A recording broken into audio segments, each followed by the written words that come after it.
Hey, welcome to this very first episode of the Empowered with Immigrant Parents podcast. I am so excited that you're here, and I've been wanting to create this podcast for a long time, but a lot of the things that stopped me are things I will be talking about on this show as well.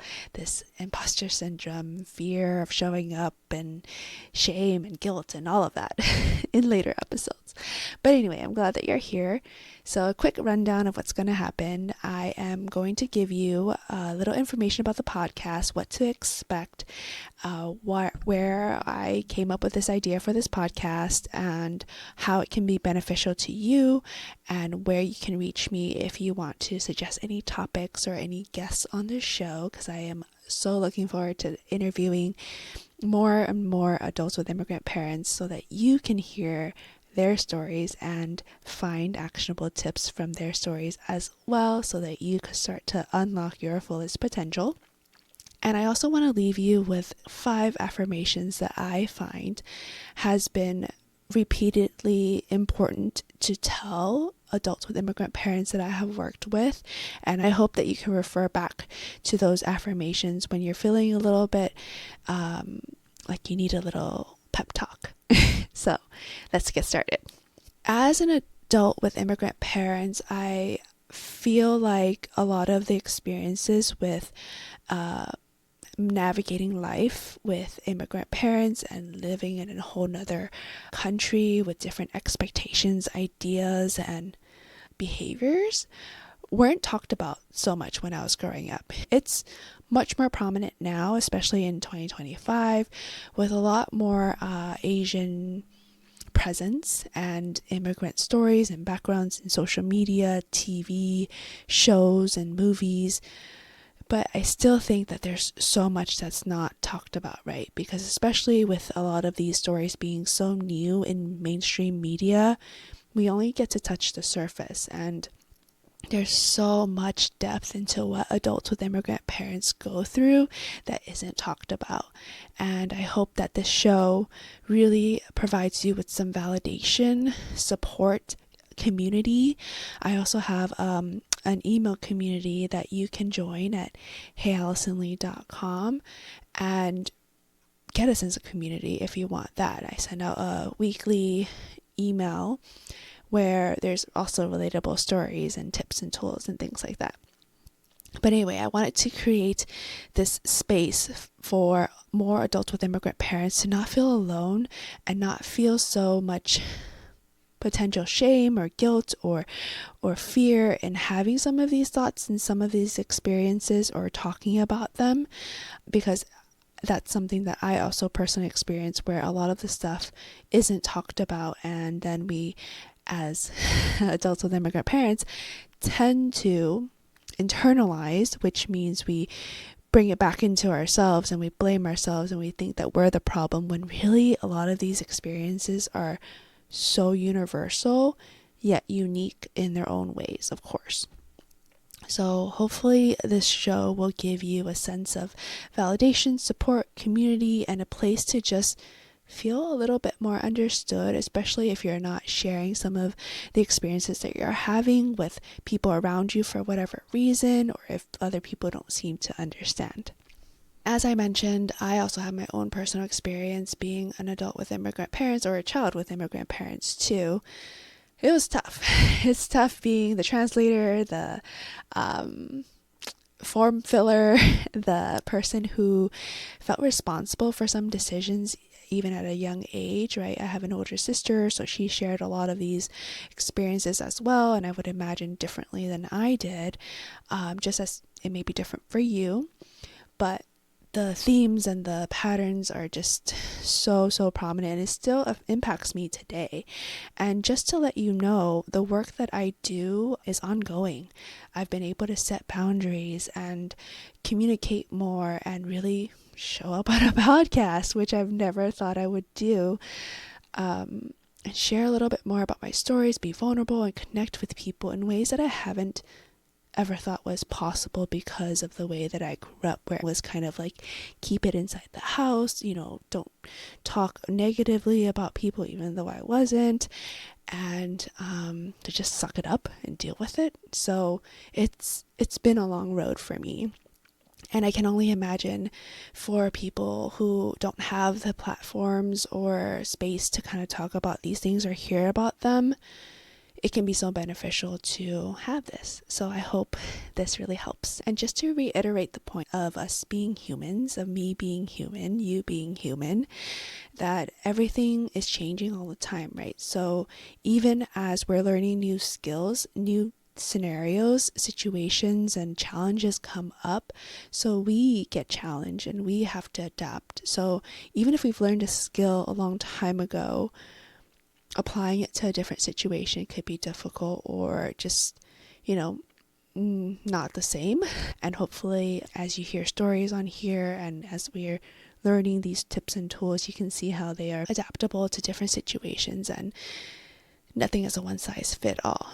So this podcast is for you if you are an adult with immigrant parents, if you find yourself feeling irritable with your loved ones when you really don't want to, and then you feel guilty about it after just because you're feeling stressed or you had a lot to do, right? For example, if I've had a long day at work and then my mom asks me for something and I just am like trying to explain it to her and she doesn't understand, or trying to get, like, for example, I was trying to get a DMV appointment for one of them a while back, one of my parents, and I couldn't get a verification code from them because they didn't understand I needed it within a certain amount of minutes to verify, and how to look at that code and where the code is and all of that, right? And it was stressful.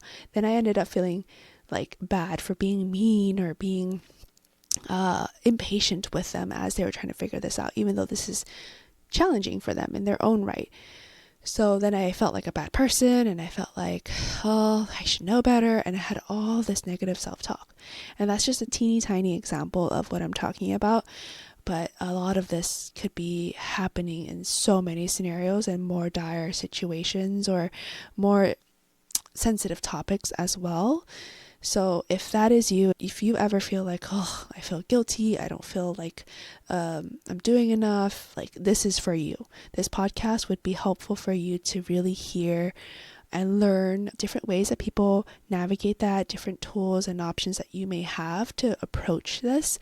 And I don't know that you wouldn't feel guilty ever, but to at least reduce that noise. And something that's important to me is to teach the fact that it's not about not having the feelings, but it's to feel the feelings and know what to do about it in a way that is beneficial for you. So those are a little glimpse of some of the topics we might be talking about. And of course, I really love talking about boundaries and communication skills and how to take care of ourselves, how to really think from different perspectives so that we could understand what someone else might be going through, while also, very important, validating our own experiences and not dismiss it. A pattern I notice with adults with immigrant parents too is that they tend to minimize their experiences because out of habit or because no one validated it or whatever it may be. It's just a pattern that's really easy for adults with immigrant parents to get into. Those are topics we are definitely going to touch on more as the episodes go on. So I'm so excited to talk about all of this. And I love boundaries too. Boundaries is my number one favorite topic to talk about. But going back to who else this is for is, again, like, if you are wanting to just reduce your feelings of burnout and be able to care for your loved ones without sacrificing your needs all the time or feeling like it's all the time. Because oftentimes my clients, they think that the only way to really start to feel better or do more of the things that they want is to, unfortunately, cut off ties. They reach a point where they think cutting ties with the very people that they've been putting so much energy and time into caring for is the only way that they could get some peace, not feel like a bad person, not feel guilty, or not feel so burnt out or irritable. And that is not true. That is 100% not the case.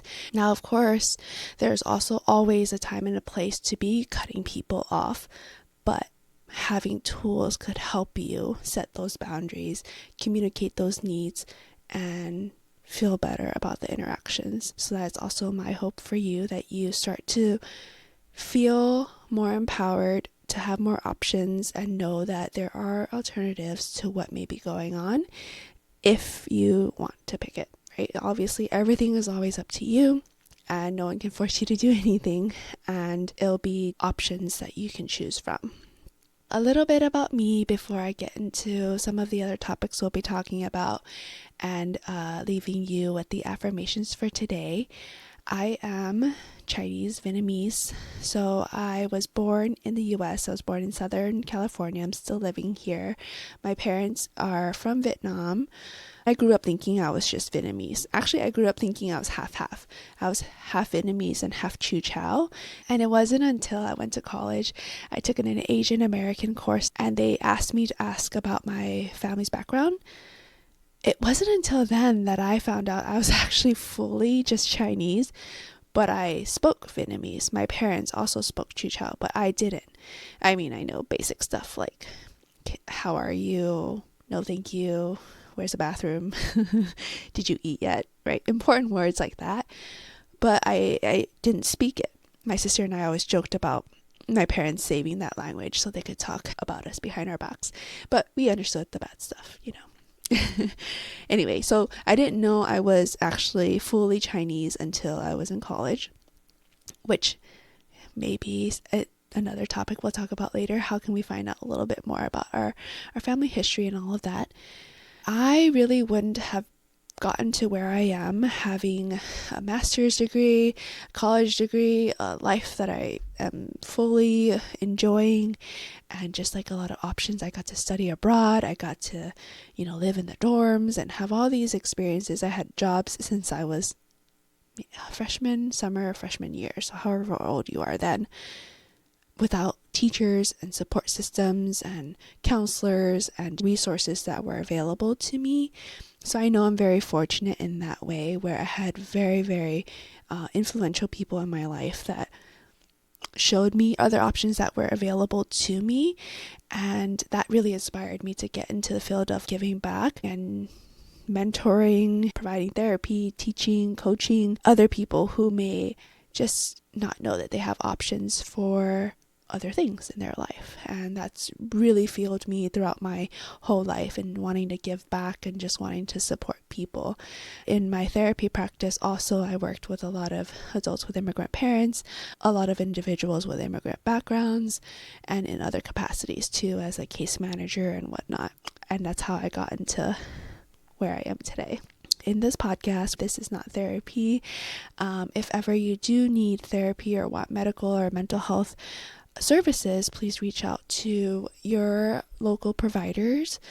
And if you want, there's some resources I have on my website, or you can go to heyallisonlee.com and check out the resources page for some services that may be local to you, or find someone else that can provide that for you. Because here I'm your host and I'm your coach, and this is all informational and educational only. It's not intended to replace any medical or mental health services that you may need. So I have a lot of experiences personally and in my work with adults with immigrant parents and with immigrant background. That's a little bit about me. I'm so excited to bring my expertise and things that I've learned and ways that I can help you to a different format as a coach and as a podcast host. So I'm excited that you're here with me today. All right, next, what are other topics you can expect to hear about on this podcast? We'll talk about boundaries, attachment styles, family dynamics, being in the sandwich generation, which means having kids of your own and being caretakers for your aging parents, which I am as well, and more guests that are adults with immigrant parents as well, and how they have navigated their own experiences, and any tips and tools for you from them as well. So those are some of the things that you can look into, how to deal with perfectionism, imposter syndrome, all of that. All right, last but not least, so we're getting to our affirmations, and like I said, these are the 5 that I have found a lot of my clients really resonate with, and I wanted to give them to you today just so that you can have, maybe we can write it down, maybe we can repeat it to ourselves if we're open to it, or save this episode and listen back to this whenever you need it. I'm going to say them out loud, and I'm going to pause for a little bit so you can either write it down or repeat it, and then I'll go on to the next one. The first one is, I am doing the best that I can. I am doing the best that I can. Number 2, my parents, my family, and others are doing the best that they can. My parents, my families, and others are doing the best that they can. Number 3, just because someone doesn't agree with me doesn't mean I am wrong. Just because someone doesn't agree with me doesn't mean that I am wrong. Number 4, I am great just as I am. I am great just as I am. Number 5, I am doing enough. I am doing enough. And I know I said that there's 5, but I'm going to give you one more. The last one is, I am enough. I am enough, meaning you are enough. I hope you write these down or put them on post-its, stare at them, repeat them as needed. And on the next episode, I'll share a little bit about why I picked these affirmations to start with. Click subscribe so you don't miss that episode and miss any of our episodes that are coming up. I can't wait to talk to you soon. All right, take care. Bye. Hey, thanks for listening to the show. I appreciate you being here. Just as a reminder, all information on this is intended to be informational and educational only. Although I am a licensed therapist, I am not your therapist. If you are looking for any medical or mental health services, please reach out to providers local to your area and seek out information that is specific for you. This information is not intended to replace any medical or mental health services that you may benefit from, and I hope that you enjoyed the information that was provided on the show today, and I'll see you on the next episode.